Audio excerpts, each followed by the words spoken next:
And we're live. Hey guys, welcome back to a live edition of the Map Round Show. Today I'm joined on my left and on my right with apparently entrepreneurs with much bigger businesses than mine. Allon. It's not a dick swinging contest, apparently. That's what he told me this week. You can laugh. But on my left is Dov from Merchant Capital, right? Founder and CEO. And then obviously Allon hosting us here at Raizcorp Live. So give him a round of applause.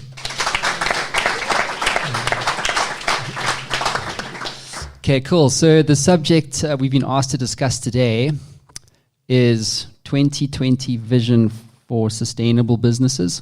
Is that loosely correct? Where's the PR team? Yes? Yes, got it right. Okay, and so quite a few of you have your own businesses. So just a question for you guys, because it is actually all about you and less about us up here.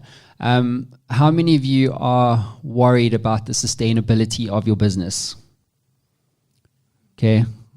Yeah, double hands up there. How many of you are concerned about the impact of the coronavirus on your business? Okay. How many of you are in the hospitality or events industry? One of you. How are you doing? You must be definitely sweating bullets. And so it's an interesting thing because especially we're talking about this before we kind of started the show, but this coronavirus story came out of nowhere, right? Everything was fine, and if you were running an events business, everything was great, and suddenly now this is really starting to ruin your day. Events are being cancelled all over the world for all big brands, all tech vendors. We work in the tech space, so SAP, Microsoft, you name it, they're all cancelling these events, South by Southwest. So if you're an events business, what do you do? And I wanted to open up to either of you, so feel free to jump in here. I think we're living in a very interesting period. I'd like to start with you, actually, Allon. Since the Second World War, things have been pretty stable, but we seemingly are entering this period where markets are moving faster and faster. They're being disrupted by technology. Business models, which I'd love to get your view on in a second, are changing quicker and quicker and quicker, Uber, Airbnb, et cetera, et cetera. And so everywhere you look, there's this question mark over most businesses, and most CEOs have this question, which is, how long am I going to be around for? Or how long is this business going to be around for? What is driving this, and how, on a scale of 1 to 10, how important is this subject in your view, Allon? Thanks, Matt. So what's driving it is, I think, is two things. One is the population size is increasing, so we are more and more competitive for relatively the same amount of resources on Earth. So it's becoming far more competitive. So all the little inches that were available before are snapped up by other people. So we talk about in South Africa, we talk about it being competitive here, but yet I have mates who live overseas who think that we are in heaven here in terms of competition, because there, every gap is taken, every centimeter, every little piece of efficiency that can be gleaned is gleaned, and anyone who doesn't take it loses. So it's highly competitive. The second, of course, is technology and the enablement of technology to glean those little pieces of efficiencies all over. So while we're all in business, effectively, is if a client can do it cheaper than us or better than us, they do it themselves.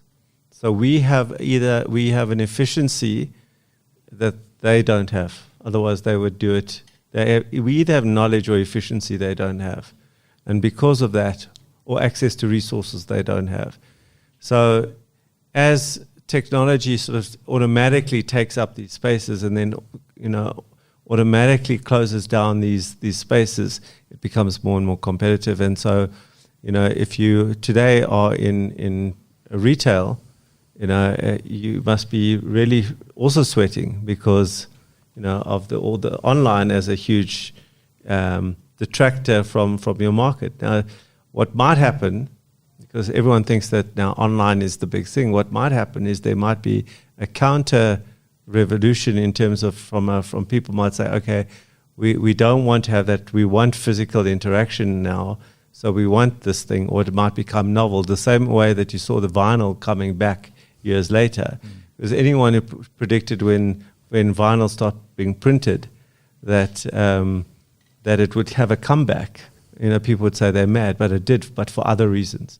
So all these things are happening now, and Nassim Taleb, he wrote to the Black Swan and Fooled by Randomness. He speaks about this Black Swan event, about these events that come up and wipe out everything that you know to be true.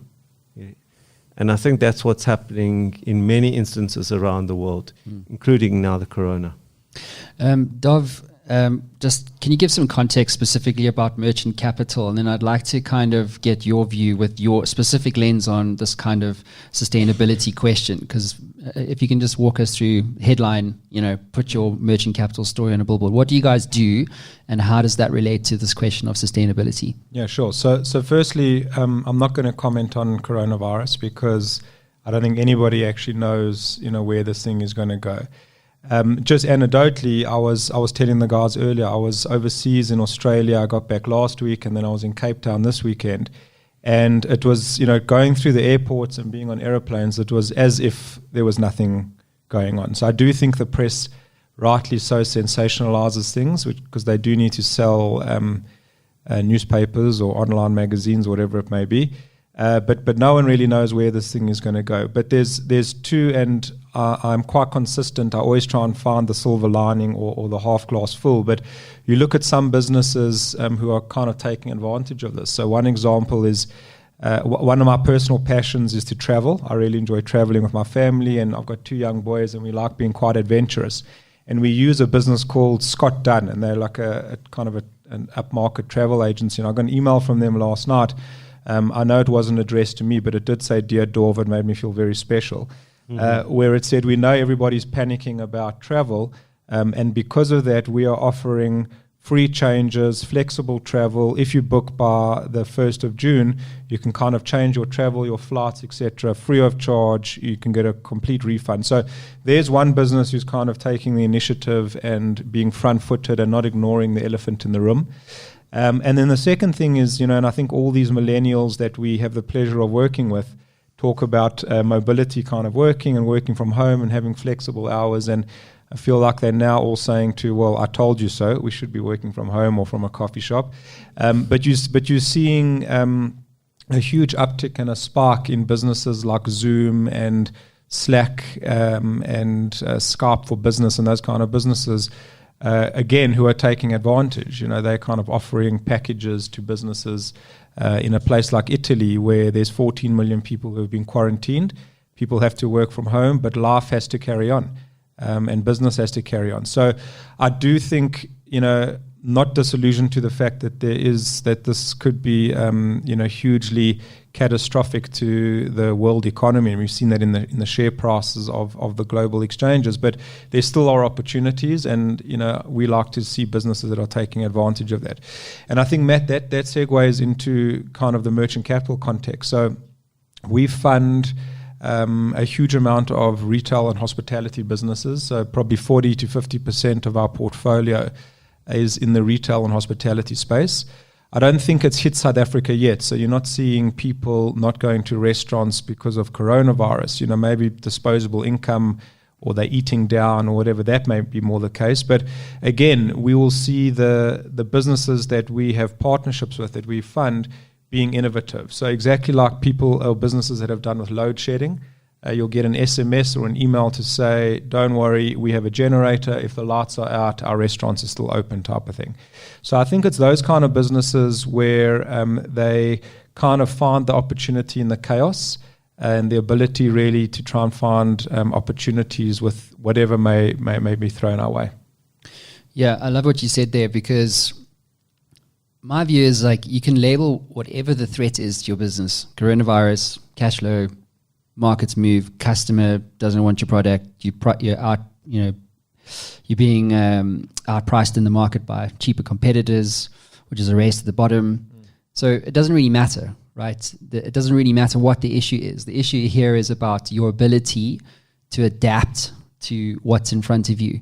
So if you take the event business as an example, so SAP phoned me yesterday and said, "Listen, all of our events have been cancelled. It's a global policy now, so coronavirus. And they said, literally, we've got all this money that's unspent. What can you do? So we're making money off this coronavirus story. No, you have a bigger business than mine. No, I have a much bigger business than you. I wish. But on a serious note, though, it's never the end, right? Because as an events business, you could go and do something called virtual breakfasts or virtual round tables or digital live breakfasts. Call it whatever the fuck you want to call it, right?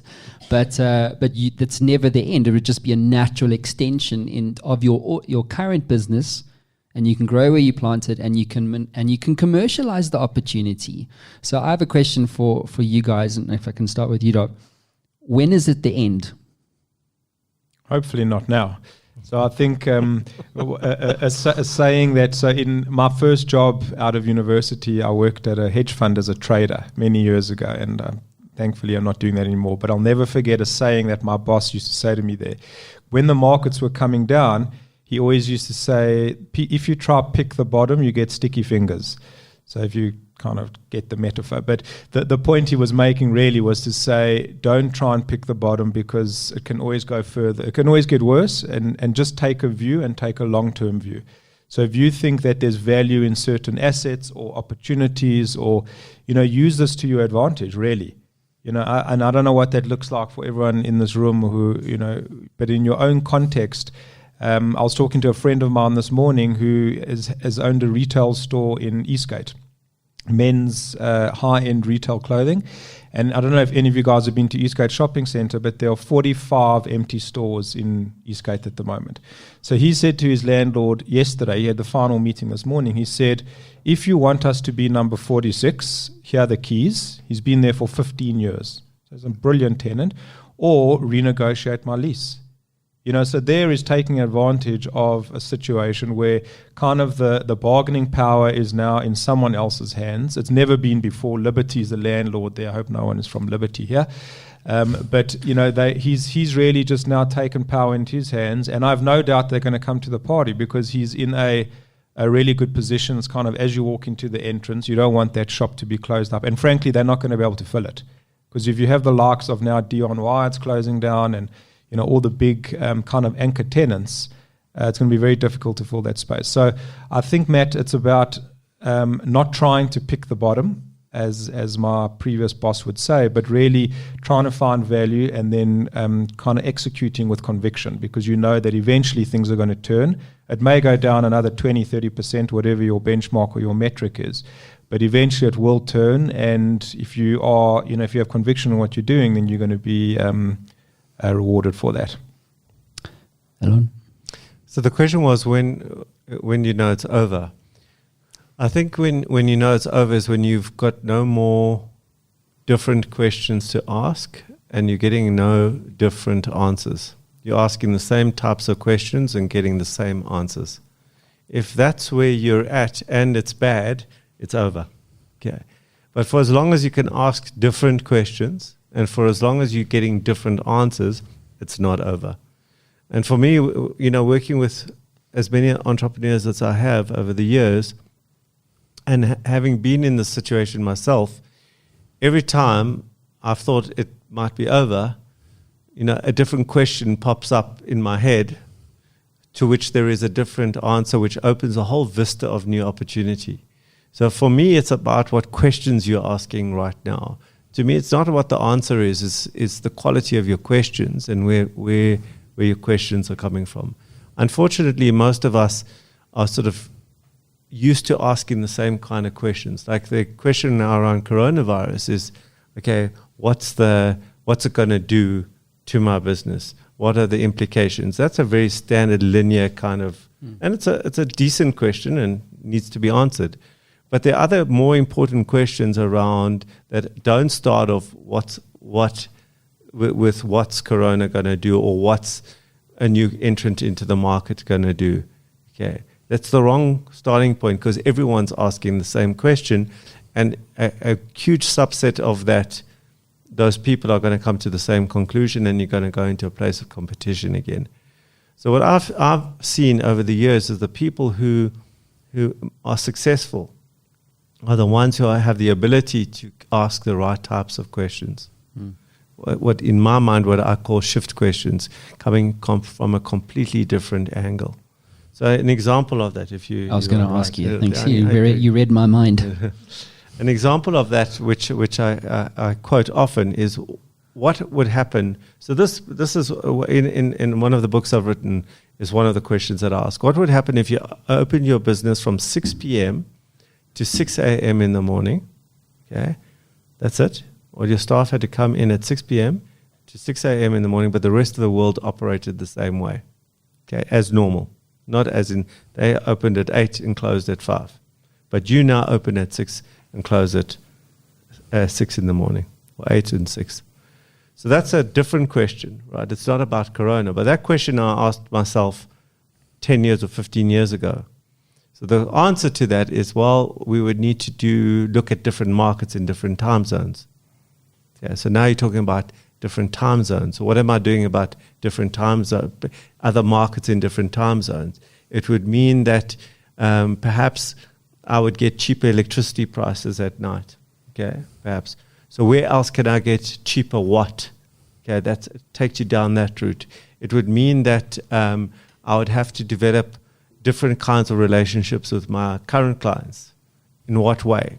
Why can't I do that now? And by asking the question, what do I do from 8 p.m. to 6 a.m., opens up a whole vista of actions that you can follow, which will enable your business to find new places that your competition isn't. Yeah. By saying, how do I compete better from 8 to 5, is the same question around what's Corona going to do to me. It's a good question. You want to compete better, but it doesn't open the vistas of new opportunity that a different question creates. Yeah, I love what you said, because my view is that questions govern our lives more than we care to admit, actually, because we're creatures of habit, right? So we'll just deal with the day, every week, every month, every year, and sometimes we don't actually work on our businesses because we're so busy working in them. So I love this idea about questions, because it's almost the precursor to innovation and a number of other things. But I find that most entrepreneurs, they get stuck. It's like when they're stuck inside the bottle, they can't read the label. And so what they need is a perspective shift, but they can't unlock that perspective shift on their own. So you've obviously mentored how many businesses now? 20,000? 13,000. 13,000. We'll go with 20. Doing you a favor here, Allon. So of those 13, something around 20,000 businesses, how many of those entrepreneurs were able to unlock perspective at the right time? Because I think timing is immeasurably important. Like, my business doesn't really need to change too much now. We've got what we call problem market fit, not product. You see, we're innovating. But having said that, it took a lot of hard questioning and interrogation of who we are as a business, not just today, but actually what kind of business are we becoming? As an entrepreneur, how does one unlock a perspective shift necessary to create relevance when a cataclysmic event like coronavirus is threatening their existence? For me, a couple of things come to mind while you're speaking. First of all, I disagree that you don't need to change so much. Of course you do. But so the first thing is, crises always create that urgency. And no one wants to be in a place of crisis, but they do happen. So that creates kind of pressure point. So those crises will happen, and excuse me, how you deal with it. Second thing is cultural, is that if your culture is one of change, that is and you don't, so to get to a point where you feel you've plateaued, or you are not under threat, or you're in a dominant position, is a very dangerous place. So for me, there's a great book by, I think it was Andy Grove, called Only the Paranoid Survive. And I live by that. You ask the question right up front, who feels threatened? I feel threatened every day. Okay. So if on a technical basis, I'm not threatened. But emotionally, I feel threatened every single day, because I'm worried about who's going to jump out of which cupboard, to attack me from which angle. And I remember going to see Chesky from Airbnb speak. And he spoke about, they asked him what what he was worried about, what kept him up at night. And he said, the guy was 20 odd years old and said, some 18-year-old working out of his dorm room going to take me out. Now, this was a 25-year-old worried about an 18-year-old. I'm over 50. Can you imagine how I feel? So to me, it's about that constant paranoia about how you create this. So it's cultural. You have to create a culture to deal with that all the time. And the third thing is to take control of it, in the sense that you are the change. The whole thing that I don't want to become cliched here, but become the change you want to see. But it's about controlling the narrative. Because if you are the change, if you are the thing that is changing, that's a far better position to be in. If you are somebody who's changing the narrative in your industry, what they call category kings, that you are the change maker, then everyone's responding to you. Okay. There's the problems in that too, is that pioneers generally need to educate the market and spend their diet educating. And the next guys come in to take advantage. So that's another danger there. But at least then watch the market. And just talking to Dov earlier, where you said there was a big player and you came in second. To me, in my opinion, that whole thing first to market is not an advantage. It's the second to market that is in a better position, because the market's already been educated. Yeah, I think that's a great point, Allon. I want to just add to that. I want to just step back 1 second. So your question was, how do we as entrepreneurs kind of get out of the trenches and be able to work, think about the business as opposed to, in the business. So personally, what I find really works well for me, and it's different for everybody, but I found that kind of getting out of my comfort zone and going overseas, and whether that's kind of doing a course or going to a conference, whatever it is in your area of expertise that is relevant, for me really helps. So I've been fortunate now twice. I've been overseas in the last couple of years to 2 different US schools, so to Harvard and Stanford, to do like these 10-day kind of executive leadership courses. And what I found amazing there is that there were kind of 60 or 70 of us in this course, from people from all over the world. I was typically the only South African, or maybe there was 1 or 2 others when I went to Harvard, I think. But everybody was exponentially more successful than I was. I honestly felt like the poor little ugly stepchild, whatever that saying is. But I loved it because, you just... And a lot of these people came from, really difficult, challenging environments, so emerging markets such as Southeast Asia and Latin America, and places that make our problems look trivial. And what I kind of use that, so never mind the content of the academics and the exposure, but it's really the exposure to these people, to see how they've managed to be extremely successful despite more challenging environments than we have in South Africa. But the one thing that I remember, I went to Stanford at the end of last year, the one lecture we had which kind of sticks in my mind was one of the lecturers there spoke about doing something called a pre-mortem. So we all talk about a post-mortem. It's quite easy to do a post-mortem on an idea or a strategy or a product. But he was like, you got to change it up and you actually got to do a pre-mortem. So if you're planning on launching a new product or opening up a new franchise or going into a new country, whatever it is that you're planning on doing, do a pre-mortem and say, what does our business look like if we do this and it fails? Or what does our business look like if we do this and it's successful? So what does that mean from a cultural point of view? What does it mean from a recruitment point of view? What does it mean from a funding, finance, shareholders, etc. point of view? And it's something that we've instilled in our business since I've come back, and it's been hugely powerful. It gives you the ability to kind of take Allon's phrase of being constantly paranoid and actually putting it on paper and writing a pre-mortem. If we launch this product in 6 months, what does it do to our existing business? How do our competitors respond? And that's just one little tool that we all can use in life, really, about planning and being paranoid. Where do you download it on your website? We don't have it yet, unfortunately. So we actually did we had an all-day, off-site strategy session to do that, a similar kind of thing. The pre-mortem. Pre-mortem, yeah, because we're in the situation where it's kind of like we're looking to decide what we need to say no to, not what we need to say yes to. Do you guys remember what you're triggering like an old analogy? Remember in the old days in the mines, they used to put canaries, take them down to the mines, and then when the canary fell off the perch, you knew it was time to exit. And one of the interesting analogies I was told once in that context, in the context of a pre-mortem, is to ask yourself, what are the warning signs in your industry that you're not paying attention to?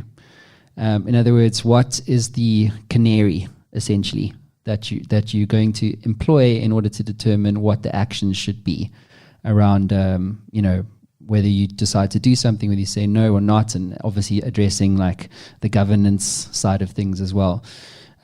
So that's my question to you guys. Coronavirus, I don't think many people thought about that kind of thing, but it's never too late. You don't need to think about it 6 months before the thing happens. You can just react to what the market's currently doing for your business. And that's what I wanted to kind of get to you, Allon, on, is this idea of adaptability. So we're quite fortunate in that we're a very agile business. We don't have big structures. We're not a listed company. We're able to change very quickly, and it's largely why we've become so successful. But it's not that easy to adapt, actually, because to your point, what are the unintended consequences of doing something? So, for instance, if you're an event business and you do go online, and you decide to do these online events, then who are you now competing with? And is there a gap in the market? And more importantly, is there a market in the gap? So, Allon, how does one approach this idea of adaptability?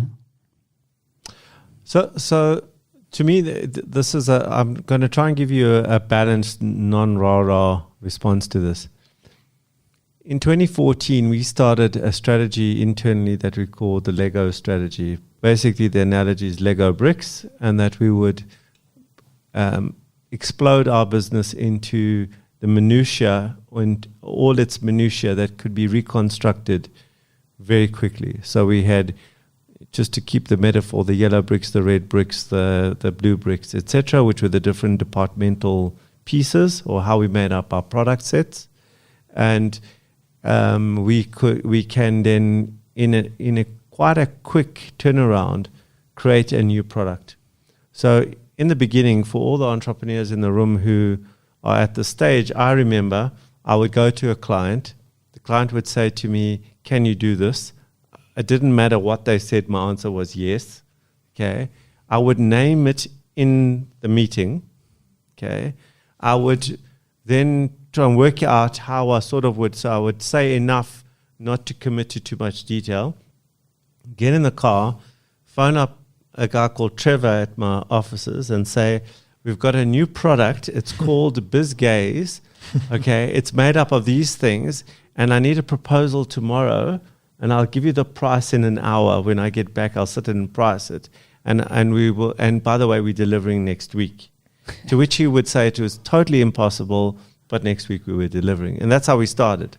And I'm sure many people in the room started that way, right? But as the business becomes bigger and bigger, and more turf is created by your heads of department, you didn't speak to me first, and you have to consider this, and it's true. Those things are all true as well.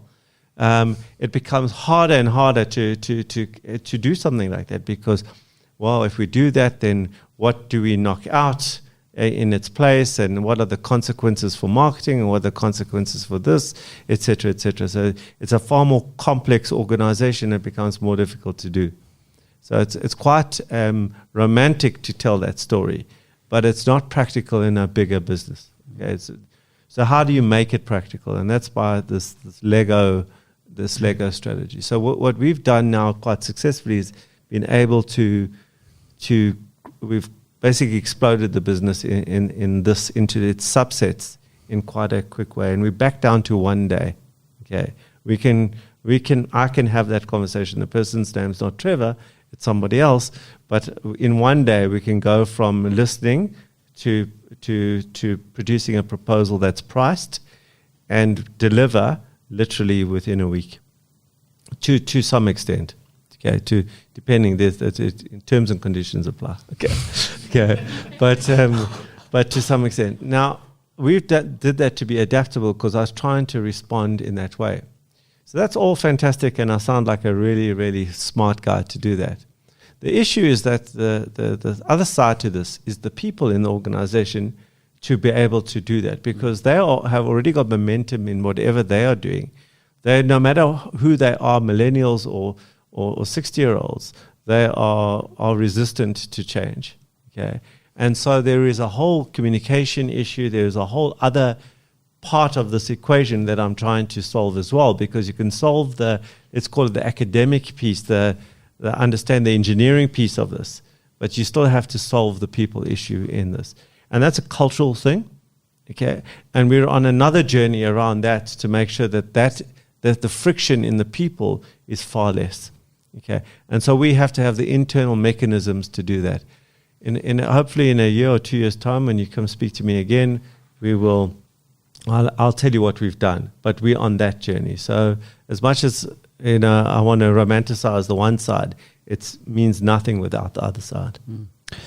Dov, adapt or die. What's your view? Yeah, I think it's as Allon says, it is romantic to say that you are nimble and agile, and we certainly try and live that. But it's interesting. I was just listening to what Allon was saying. When we started our business, all the interviews that we had, the candidate would say, "What kind of person do you think will be successful in this role?" And the answer myself and my partners always gave was, you need to be dynamic, you need to be able to adapt, you need to be able to work under pressure, you need to be able to be innovative, creative, all those buzzwords, right? What happened to us actually, and we kind of picking up the pieces now, is that we hired 40 or 50 innovators and no real doers and no real operational people. And I think myself and my partners, we wired that way. So we're just out there to kind of build the business, get the revenue, get partners in, etc. And an analogy that I've been using often in our business, and I've stolen it from Capitec, so I'm putting it out there, is that they've got an analogy where they talk about build the bank and run the bank. So we have always been about build the bank. And now we are only really starting to, well, not now really, for the last maybe 18 months or 2 years, now in the interview we say, you need to be able to be disciplined. You need to be able to be process-driven. You need to be able to not want to be innovative. There's enough of that around the table. And we are now hiring people who actually, it's their happy place to be in that deep operational type of role. Someone who just wants to tick the boxes and make sure that, they wake up in the morning and they just want process and systems. And our business is now kind of catching up, because it was like kind of building a house without the infrastructure. So beautiful fittings and, a tall house and staircases, etc., but no great foundation. So it's almost finding the balance between, and I would imagine that, I guess, where we went wrong, our post-mortem, is that myself and my partners, none of us were this kind of COO type of role. We were all, kind of rainmakers and quite dynamic entrepreneurs. And only in the last couple of years, we've put people on our exco that have the corporate rigor, who understand process systems, stuff that bores me immensely, but that you need in a business, because as you mature, the cracks start to show. So I just think that whole Capitec way, they've been absolutely brilliant in doing that. And they actually run 2 separate businesses. I think they're in 2 different offices. They've got Run the Bank, so those are the guys who are just doing the operations and making sure that no balls are dropped, and they've got Build the Bank. Those are the innovators. I think it's a great way to build a business. Well, I love what you said. We have the same run build as well. And, for me, the big thing is that, Adizi's, the life is a author, wrote about the life cycle of business, talks about this balance between the two.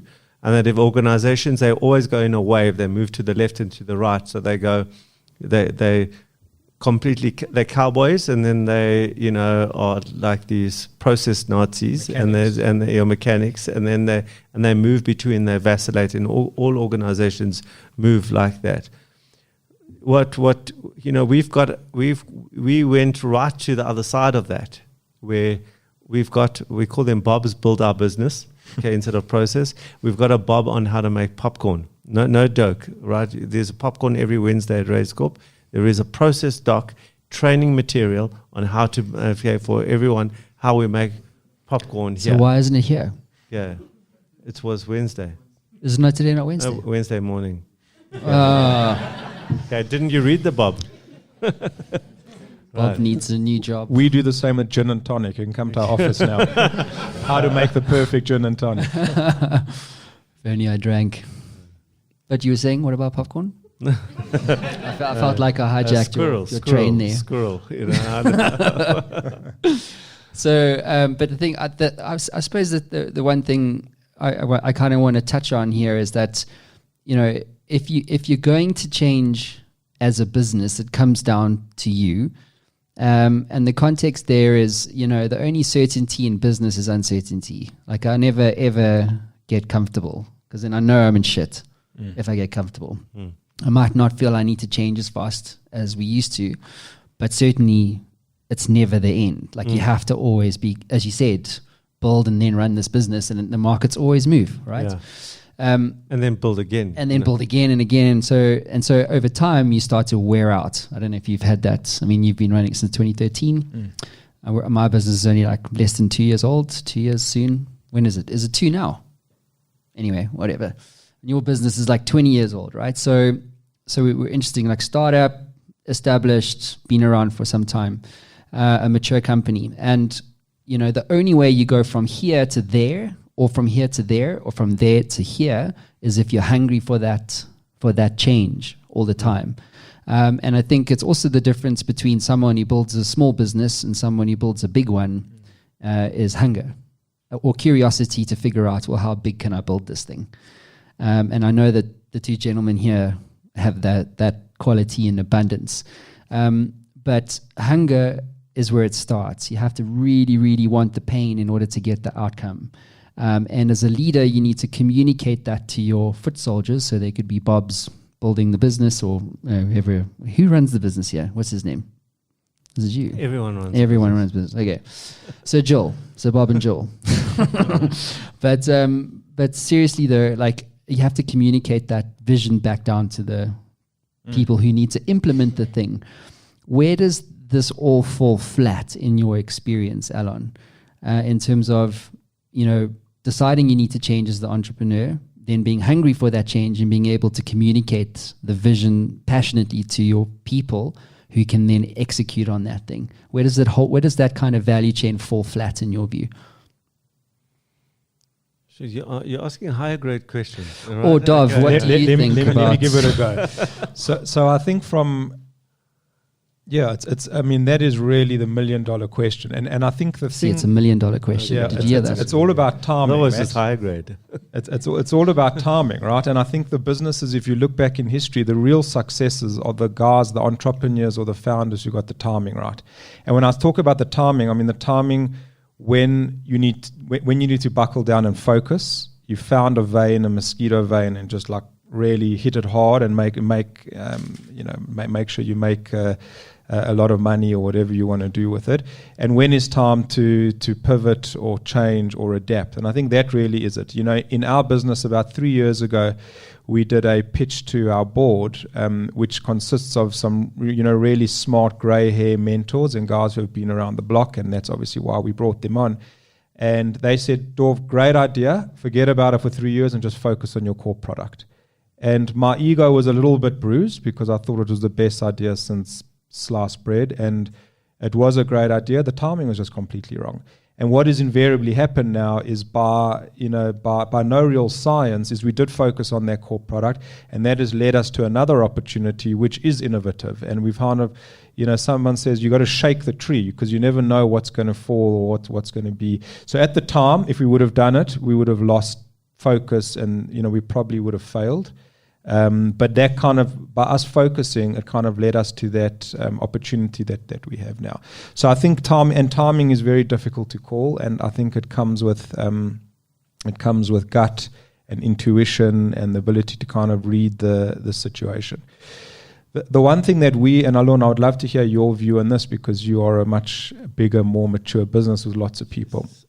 See what I'm doing here. Yeah. It's $1 million question coming your way. Watch out. Is the culture piece, and I do think that the leader or the founders of the business need to always own the culture of the business. Myself and my partners are doing something now where we're actually going back to the DNA of why we started Merchant Capital 7 or 8 years down the road, because we're trying to create the customer value proposition. And all the consultants, all the people that we've got to facilitate these things for us have said to us, why did you guys start the business? Is the same founding principle the same?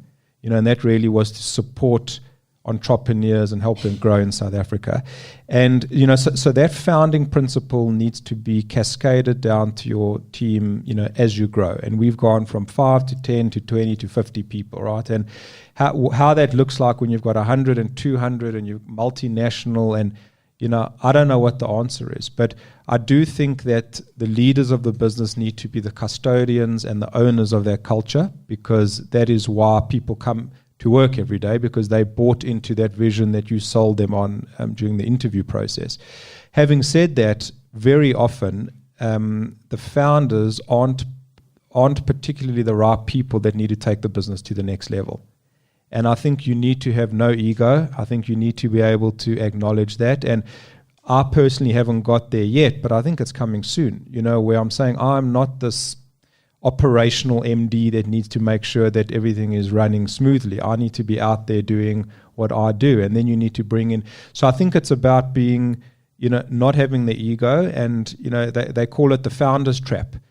So you as a founder, if you kind of doomed if you do and doomed if you don't type of thing. If you exit the business, then you kind of lose. So that's why I think the winning formula is the founders of the business need to make sure that they're the owners of the culture and they inspire these teams. But very often they may not be the ones who are actually sufficiently skilled to take the business to the next level. And that's really the thing that we're playing with at the moment. Yeah, Dov, from my perspective, there are three things that so you have to talk about timing here, because there's different parts of your journey. There's different roles that you play. So I've been 20 years in this. Who I was 20 years ago is not who I am today. And what was required of me 20 years ago is not required of me now, and vice versa. So it evolves all the time. And if you look at somebody that we were talking about, Discovery, Adrian Gore, who's an anomaly in the sense that there's very few people who can take a business from literally an idea to this listed global entity and manage the whole process to get there. That's a real anomaly and exception in the world, and not just South Africa, the world. And so you're always in this dilemma of when is the right time for you to exit. If you walk into my office right now, there's a piece of paper. It's written in pencil. It's like faded by the sun.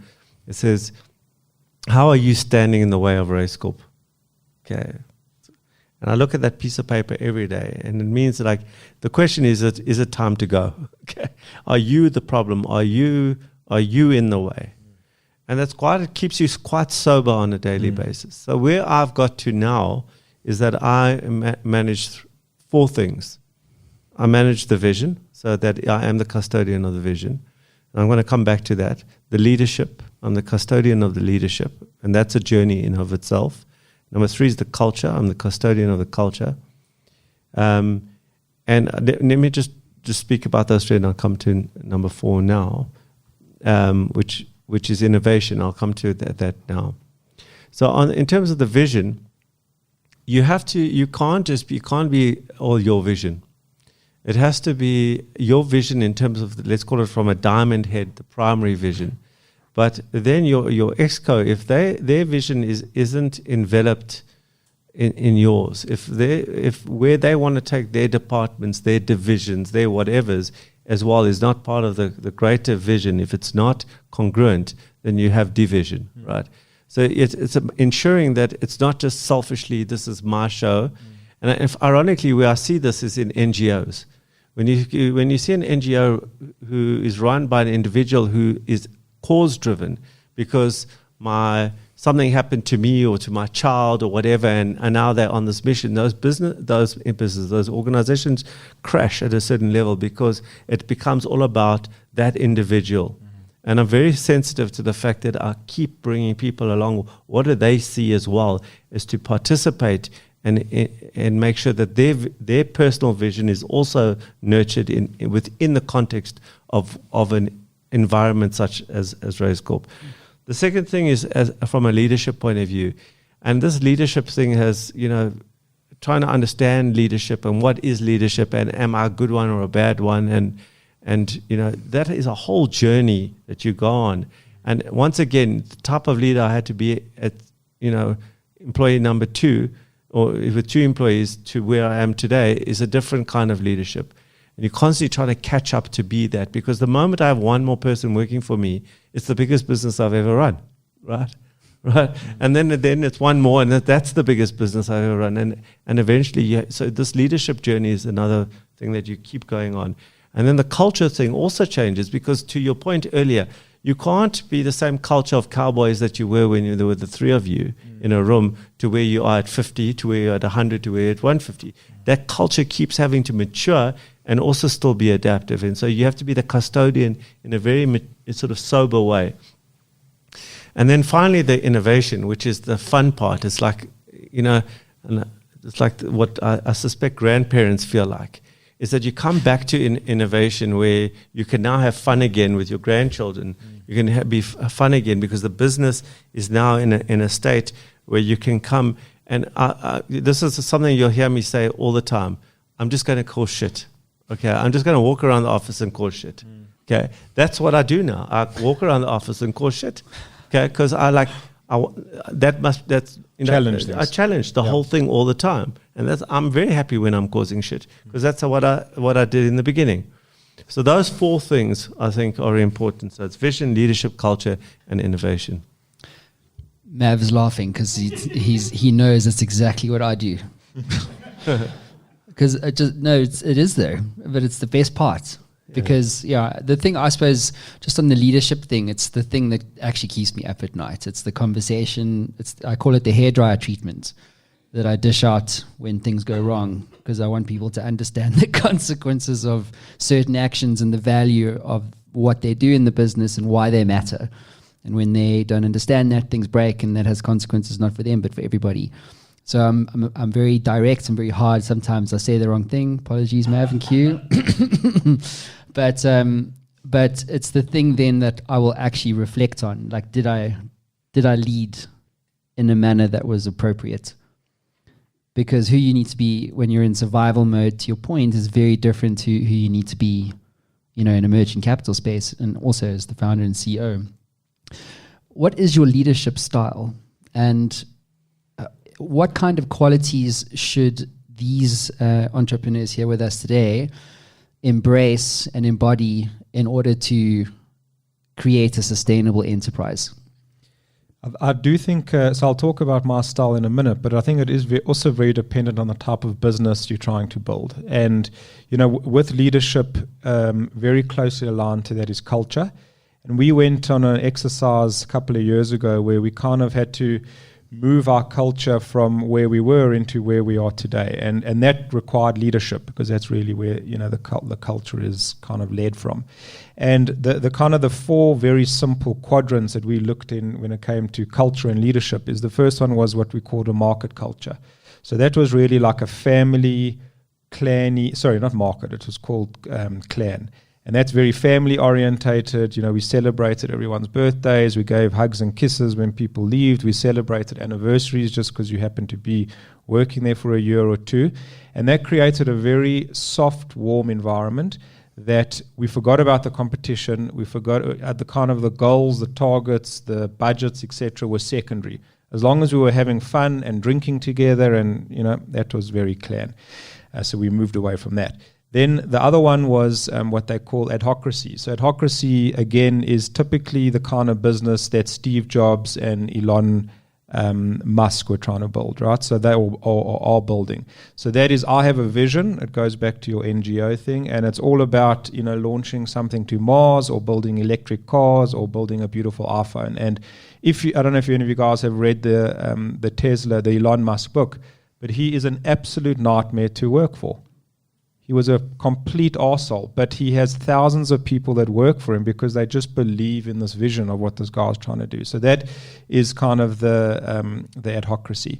Where we gravitated to is what we call a market culture, and this just really works for our business, right? So market culture is, similar to what a discovery would be. So very customer driven, goals orientated, performance driven. So now we don't celebrate anniversaries, we celebrate people hitting their targets. We've got a bell in our office when we do big deals or sign big things. We ring, we celebrate, we go on incentive trips, and we leave the people that didn't hit budget at home. And that is, it kind of is what it is. And in order to come on the incentive trip, you need to hit your personal budget. And it works in our culture. It works in our environment. So I think going back to the kind of leadership style is it's kind of firm but fair. So always listening to what people have to say, trying to be inclusive, but at the same time the custodian of why we started the business, and kind of remaining true to our values. So it's something that I take a lot of care and pride in, is making sure that we have awards every quarter, and the biggest award, the award that I like the most, is the person that wins the value award. So it's a vote, people vote, and it's completely democratized, and we celebrate the people who are actually living the values that we try and instill in the business. What's the fourth quadrant? It was, I can't remember the word now, but it's if you're an airline or like a mining hierarchy. Hierarchy? Hierarchy, yeah. Hierarchy. So if you're ArcelorMittal or Lufthansa, Yeah. you can't be adhocracy, right? You can't, like adhocracy would be Mark Zuckerberg saying, just go and break things and fail, because that's what Facebook was in the beginning, right? So obviously you can't have that at Lufthansa or SAA. Maybe they did do that, I don't know. So it's hierarchy. Okay. So it's interesting. There was this quote that was given to me on a podcast yesterday. Guys in LA, his name is Sterling Hawkins, and he talks a lot about innovation. And he basically said to me that when the shit hits the fan, the only way out is through. And that I was like, what did he say? Like I had to do a double take, because I was like, I know that meant something to me. I don't know why. And then I had to go and sleep on it. And now it's all come back to me now based on like what you've said, right? Which is, let's just say, let's go back to this coronavirus story. So you're an events company and your culture is, what did you say? A market culture, yeah. Right? So now coronavirus comes and literally takes a dump in your teacup, right? You have to change your culture in order to, not because we were comfortable, but now we need to actually drastically change things quickly, to your point, like a 7-day turnaround. We need to do this, this, and this, and I need everybody to get around it fast. That for me is easy for me, but I would imagine when you've got, how many people work for you now? Just around 200 in total. Okay, so 200. So now that's an entirely different challenge for me. Let's just say there was something happened in the market, whatever the case is, and you had to change your culture in order to get people to now realign and reorganize themselves to a market that's potentially moving much faster than you ever anticipated. I'm not saying that's relevant to you. I don't think it is, but I'm saying in principle, if that was the case, what do you do as the founder and CEO, or in your case, Allon Raiz, to shift the cultural dynamics in order for the business to actually be sustainable? Because it's like the Steve Jobs thing. I want you to break it. That's almost where you'd need to go. But people are like, oh, we don't break things around here. That's not who we are as a company. And to your point, you've got an exco now that you've baked their DNA into the company vision. So it's actually got less to do about you and everything to do with the business and the people. But now suddenly you're sitting in a situation where they don't necessarily buy into this need or whatever the case is. And so you come up against resistance politically, structurally, etc. How does one, if one was in that situation, where would one start, and how does one practically shift cultural dynamics to fix an immediate problem that, just like in the coronavirus example, was not foreseen? So I'm going to start where Dov spoke about also the shift in culture. He said they had to change, right? So all organizations have to change that. There's a culture that's appropriate also for a size. So when you go from, let's call it a laissez-faire culture, which is what you call the clan or the family, the clan kind of environment. That's very normal. It'd be very, very weird to have a market culture with 4 of you, you know. So it's appropriate at that time. The issue is that when you transition, many companies can't transition from the one culture to the next, and as a result, die. The only way to transition your culture is through leadership. And if you have the wrong leadership, then either you have to start it yourself. Am I the right leader?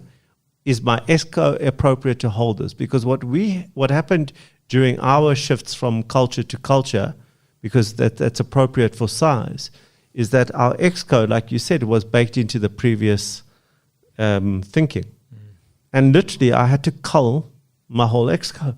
Okay? If I look at my ExCo from 5 years ago, no, maybe 6 years ago to today, I think there's one person that's the same because we had to change culture. So it's the same thing when you speak to people who go and purchase new businesses. They say, go cut off their head. If you don't get rid of the CEO and the ExCo, you cut deep, then the culture will remain. The same thing you have to do internally. So if your individuals in your business don't have the ability to change, cut off their head. Okay, and it sounds quite vicious, but it's the only way to survive. Now, most people don't have the stomach for that because, you know, I've worked with Dov for 10 years. He's been incredibly loyal to me, and, you know, he knows where all the bodies are buried. Like he knows how he knows lots of things. So I can't change. And we see that actually, if we take it in a broader context in South African politics, the reason why we got this whole issue around in our politics is because there's so much embedded. People can't change no matter what. And the SAA example itself, the big reason for that is that it was structurally right at some point, but now it's structurally wrong. Like mining, now you can put machines down a mine. Right? You don't have to send miners down a mine. And so if you don't adapt, but there's so much vested interest, and it's very hard to make the hard calls. And that comes down to leadership. So every time the question that you ask, am I standing in the way? The other side of that coin is that, am I strong enough to change the culture, to basically cut off the heads if they aren't changing in time? Otherwise, if I'm not strong enough, if I'm too weak, I need to go and find somebody who can. What we did when we changed this, we kind of shifted the culture, I should say, is did a presentation to the team, and it certainly wasn't my analogy, but it worked really well, about the burning platform. So you kind of put up a slide, and on that slide you have an oil tank, and it's on fire. And really the point, Matt, was to say the culture that we've had, and by the way, when we started, the 4 of us were market culture, right? We were just out there.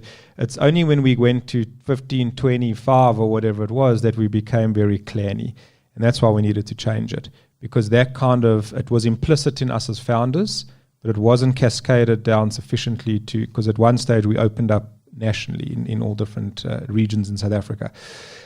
So we put up this burning platform, and we said the culture that we have has got us to where we are today. So it kind of didn't say to people that, because people don't like change, so you almost built it up in a way to say that this is the culture that's got us here today, and it's been fantastic. But in order for us to propel ourselves to the next stage, we need to shift the culture.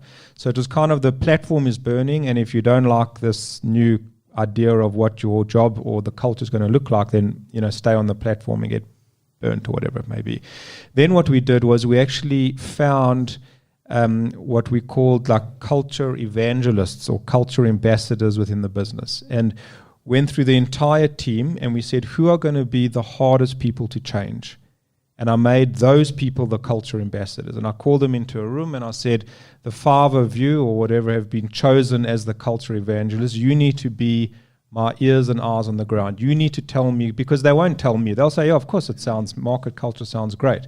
And as soon as I leave the room, they're saying, what the fuck, I want to leave tomorrow type of thing. Where can I send my CV? So it was about having these kind of culture evangelists. So when they were having that conversation while they were making coffee or having a cigarette, they could say, but actually this is the right thing for the business. And it just allowed us to kind of, and we had very little, if no attrition. It was fantastic. And I think, 6 months later, we kind of turned around and we saw everybody ringing the bell and, kind of adopting this new shift in culture. And I think it actually empowered them because they realized that with that came job security and growth and, all those kind of things. So those are the two things that we use to try and shift the culture in a very small business. It's interesting that we're speaking so much about culture, less about strategy and all that kind of stuff, because that's actually at the end of the day, well, I don't know if I only know that I don't know.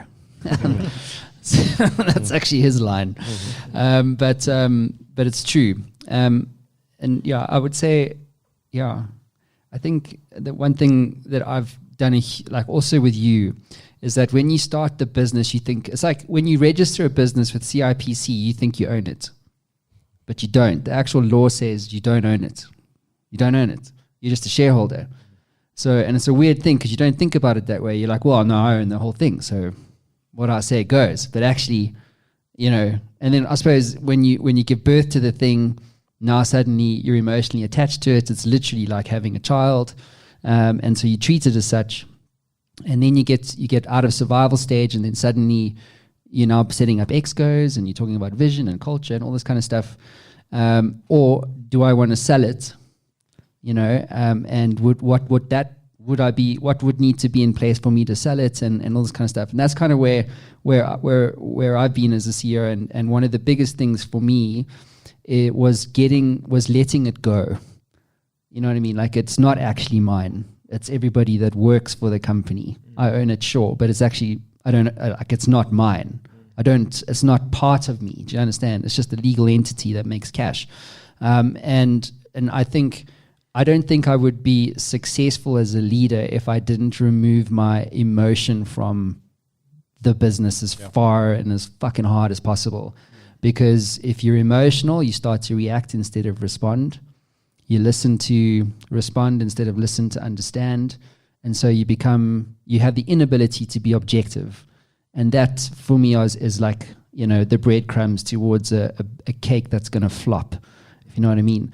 And again, it also talks to the sustainability thing, and also the questions point that you raised earlier, which is, well, what if I wasn't around? And also the thing that's fading in your office, like, am I standing in the way of the sustainability of this business? Am I the right person to fire the exco and start it all over again?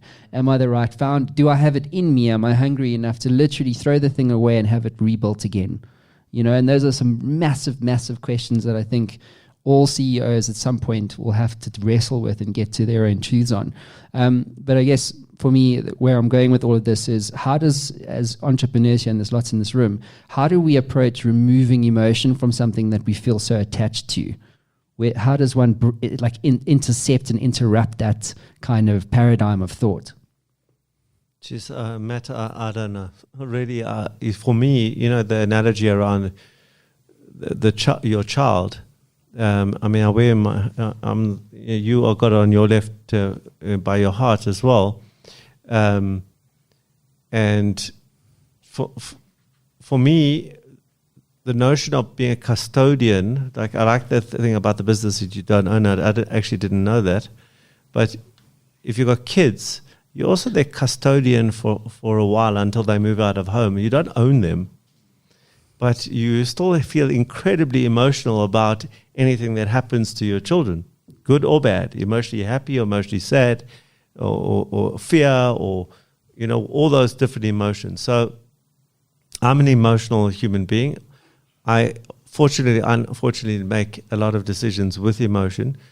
I'm trying to get better at it. Maybe that's after I get the leadership thing, the strategy, the leadership thing right, the innovation thing right, the culture thing right, I'll move to how do I get my emotions right. But I'm also, another big part of the journey, which is allied to this, is your ego in this. So I'm married to a psychologist, so I get it cheap. I get told that I'm not special every day.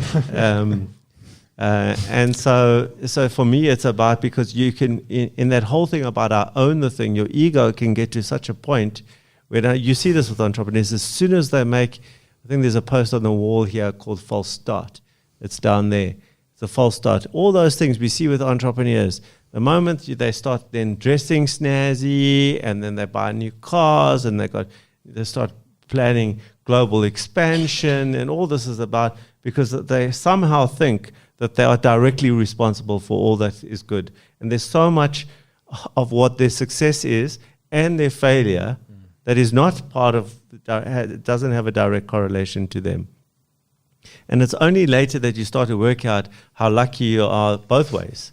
That, you're lucky when you succeed, and you're unlucky when you also fail. And then there's a part of that you own. You own a small part of your success and a small part of your failure. But you still don't blame or take the full credit. And that's the kind of balance that you have to do on the one side, which is a hard structural, emotional relationship with the business. But, for me, if somebody, if one of my staff members left me when we were 5 people, I take that personally. I no matter what you said, and they, leaving to a better place, I didn't give a shit. You left me, like somebody's better than me, And if I lost a client, especially when we were 5 or 10, I was hugely emotional about it. Especially, you left me, and today I still feel it, but not to the same extent. And that's the journey that I'm still going on. So I don't know the answer, Matt. So I think for me, Matt, there would be just to add to what Allon is saying, and the entrepreneurial, the journey can be very lonely, and as you guys all know in the room, quite an emotional roller coaster.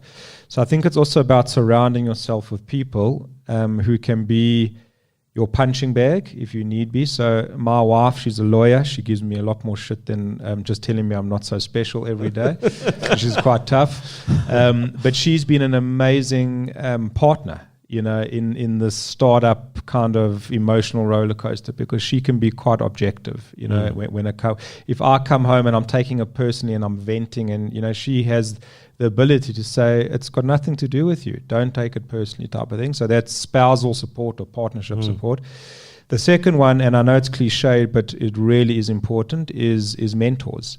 And I've been fortunate enough to have incredible mentors in my business, both on our board, so they're shareholders, as well as outside of the business. And I think the strength of a mentor really in the business is the person they need to have either done it themselves or have done something similar. They need to not be a close personal friend or family, so they can be quite objective and quite hard. And you can't be a parent or a wife or something that's always going to have your emotions. They'll be thinking about your emotions. You want them to be very objective. And thirdly, and probably most importantly, is surrounding yourself with an exco team and partners who are not yes men and women. Yeah. You want them to challenge you all the time, because that allows you to not be personally emotional about decisions. So they can just say, Dov, shut up, you're taking this too personally, or whatever it may be, right? And you need strong people around you. You need to be challenged. And, I'm blessed to have a exco team that is quite challenging. So everyone's got quite a strong opinion. And I think it's great, because you kind of get put in your box when you need to be. And, you want people around you to have opinions, and as you say, kind of bake that into the greater strategy. So it's very important is those 3 sets of people, whatever they look like to each person. It's great. It's amazing. Well done. And then there's whiskey. Yes. Yeah, there's always that. It's a great reflection. We're going to take some questions from you guys. Q-Dog, do you want to get the mic? Who's got questions? There you go. Just your name and then your question. Thanks, Matt. My name is Edward, and I just wanted you to elaborate in terms of when you say it's not really your company, even though you have registered it and you've started the business and you're going through this process, but you say it's not really yours. Can you just elaborate on that, please? Well, it's the position of the law.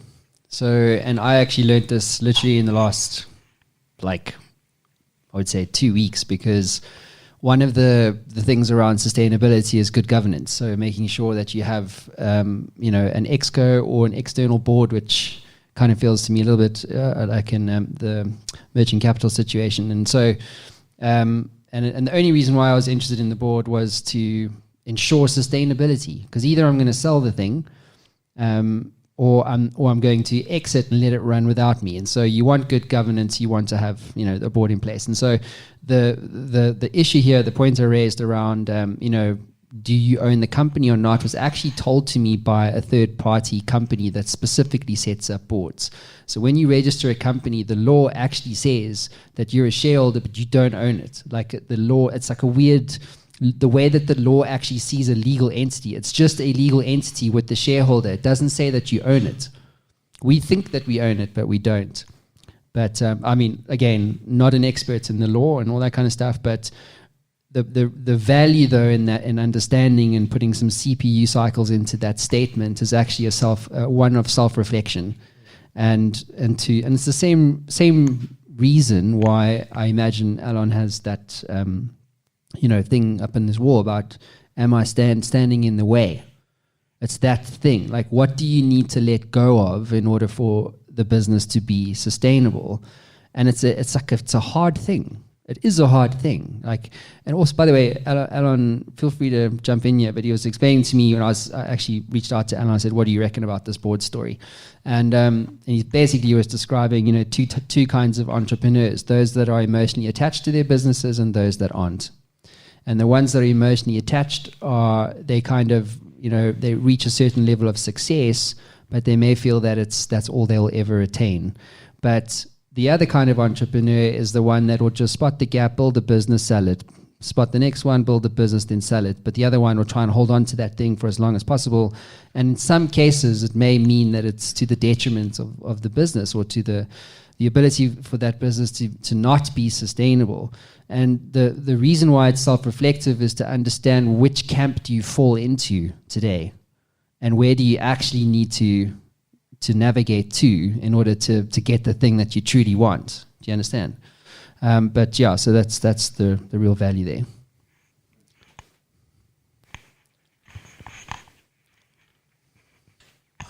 Can I just add to that? Sorry, sure, Matt. sure. It's something that I think is really important when choosing your shareholders, who invariably will be your board, is trying to align the value and vision of your shareholders and board with what you want.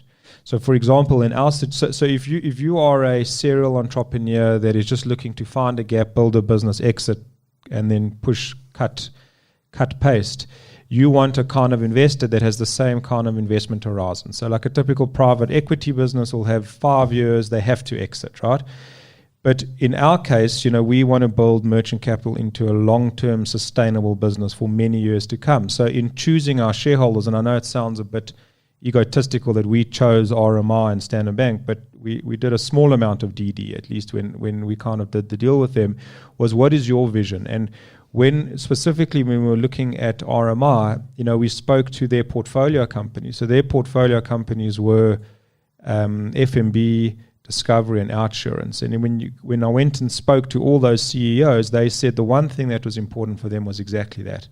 You know, Discovery launched in 94. It's just getting started, as we kind of said earlier.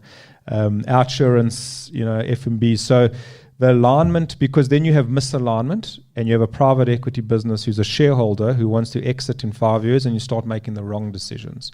So that's really important in a microcosm as well as a macro, that making sure not only can your shareholders provide great guidance, strategic support, and mentorship, but do they align with you on your values and your vision for the business? Great points. You have just your name and the question, yeah. Yes, I'm George. I'm from Gas Accounting. We run a cloud-based accounting firm. My question's for Dov. Merchant Capital is mostly actually in total focused at providing working capital for retail companies. Was that a clear strategy from the start, or were you trying to kind of be something to everyone and then figured, hold on, let's focus on retail? I'm proud to say it was the latter. So we started off with the retail, and we have remained really focused on that. And now only are we starting to think about expanding the product set.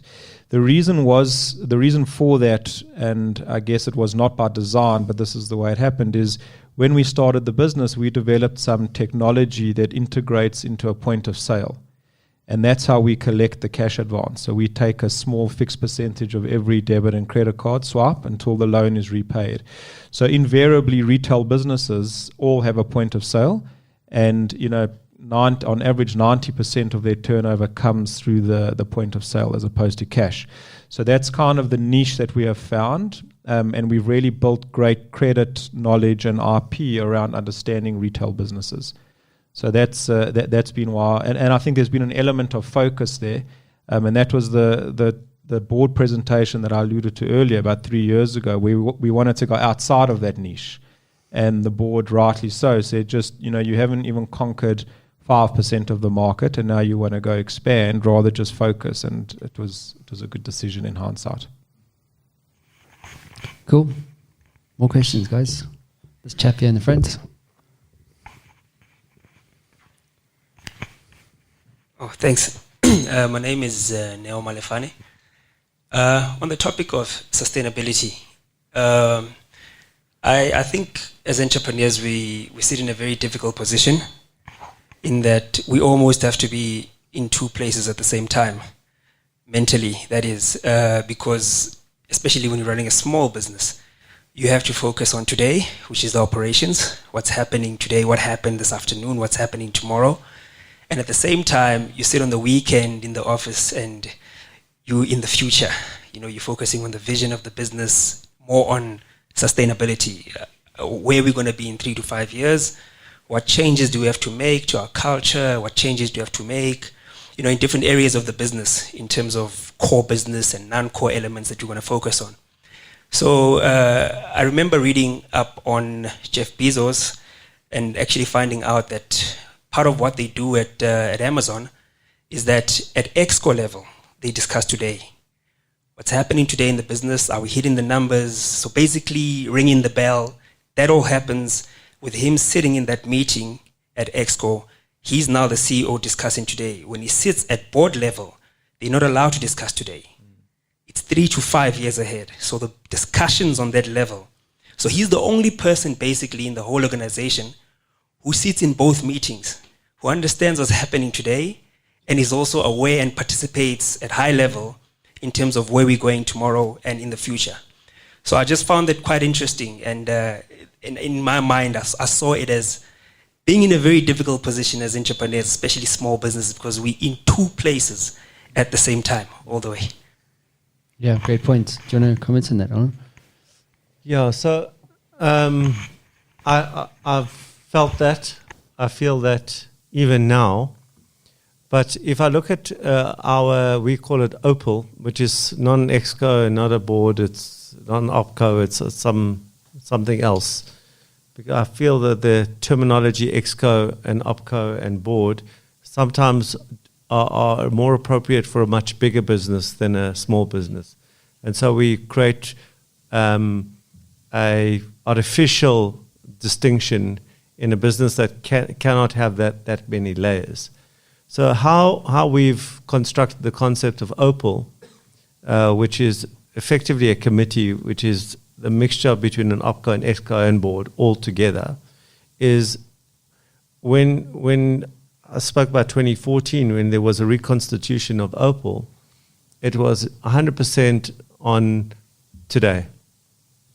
And the target of Opal was to get to 80% about the future, 20% about today.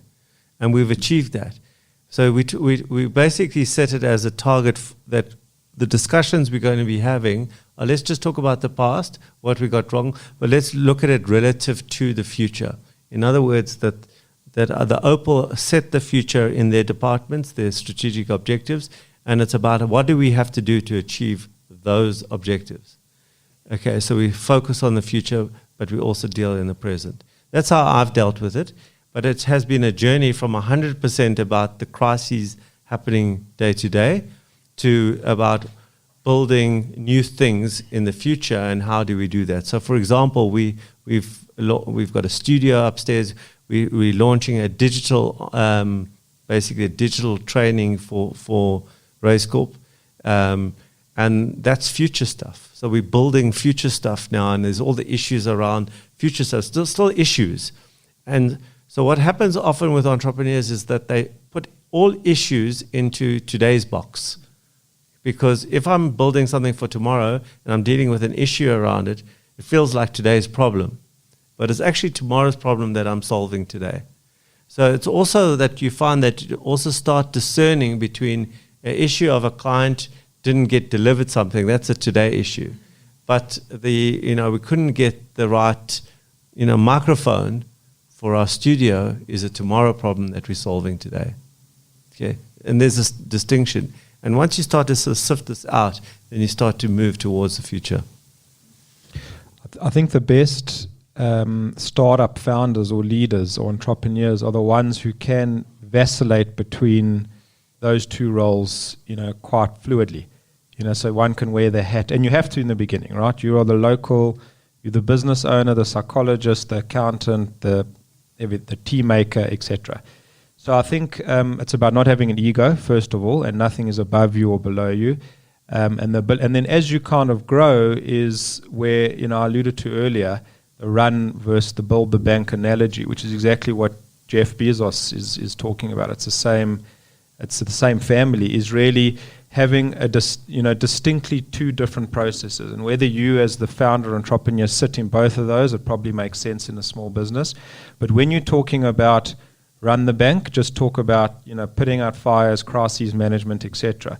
When you're talking about strategy and build the bank, make sure that the operational day-to-day stuff doesn't come in.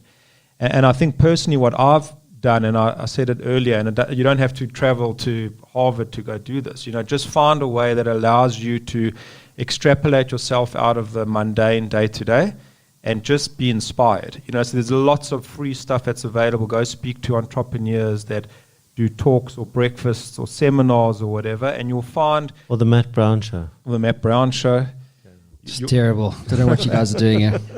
You'll be surprised that when you're sitting there, you'll find little nuggets, that kind of strike a chord, and you'll write something down, and it just allows you to think. So for me, it's about elevating myself out of that detail, because when you're putting out fires and you're sitting at the office and everyone's approaching you the whole day, it's very difficult to think about the business. There's a gentleman at the back there with a question, and then this chap here in the front as well, and then we'll... Did I skip the queue there?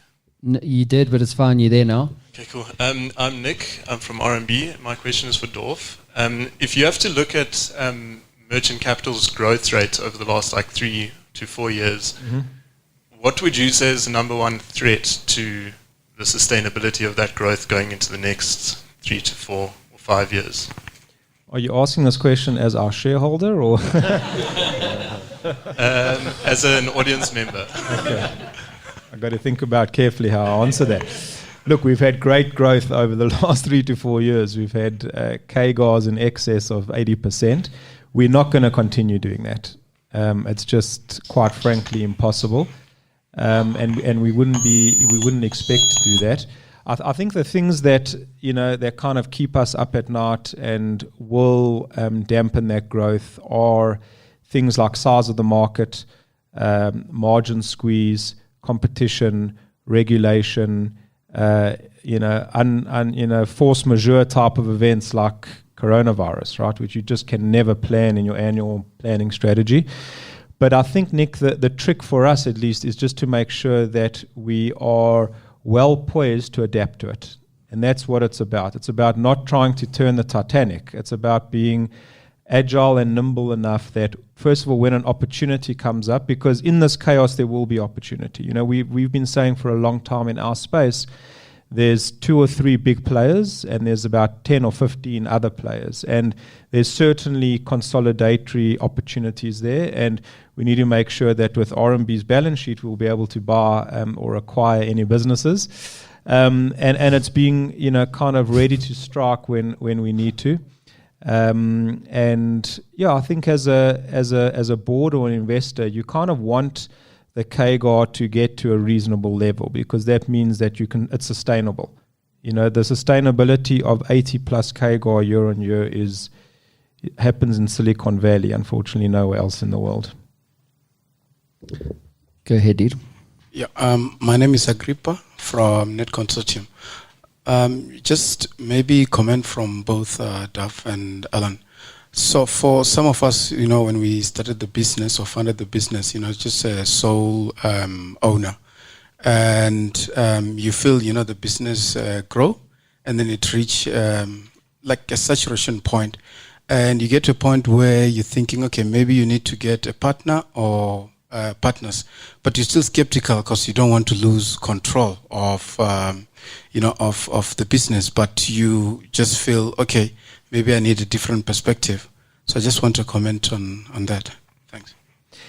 So Allon, can I give it a go? I think it all depends, and Matt alluded to earlier, is the kind of business you want to build and the type of business. And that gets back to ambition and your vision and hunger. So if you're looking at building a family lifestyle business where you just want to have a few employees and sustain your family and put your kids through school and university, then it's a very different decision point to if you want to build a global business. So I think you first need to ascertain, why am I in this and what is it that I'm trying to build?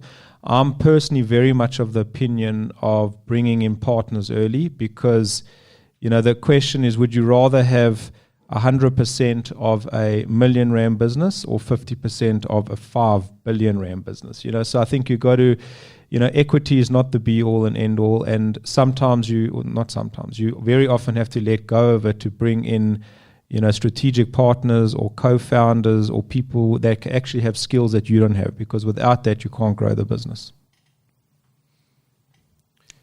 Yeah. So from my perspective, I'm an investor.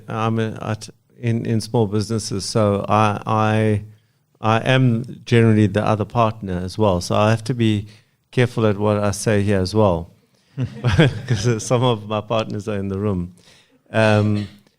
But for me, what I see is that there's two types, and it goes back to what you were saying 100% of around what type of business you're trying to grow. What I see very often is that in small businesses where there is it gets too busy, then there's the conversation around an equity partner, which is the wrong kind of conversation at the wrong time, because it's a function of how exhausted you are and not what's the right strategy for you. So you will tend to then find somebody who hopefully will complement you, but you could also employ that person, but you don't have the cash. Okay. So now you're in the dilemma around, do I employ the person that I will take away some of this pain, okay, or do I give them equity now? So my view is that, like Dov, is do it earlier on with the right partner. And once again, 100% agree with Dov around depending what your strategy is, because lifestyle entrepreneurs are not bad people or not worse or better than growth entrepreneurs. In fact, they survive longer than growth entrepreneurs. Growth entrepreneurs tend to fail more than lifestyle entrepreneurs. And then you might choose the wrong partner later who's you now growth, they're a lifestyle, or vice versa, and you get it wrong. So I'm at the earlier you get your partner in, the better. I'm now, Raizcorp was 20 years old. The first 2 years were just me, doing very little, like in a sense of from a success point of view. So years 3, 4, and 5 is where the business grew, and I brought my business partner in, Colin, who's been over 15 years my business partner in the business. And I can quite frankly say that if it hadn't been for him, who had taken huge risk in the journey with me, that we wouldn't be where we are today.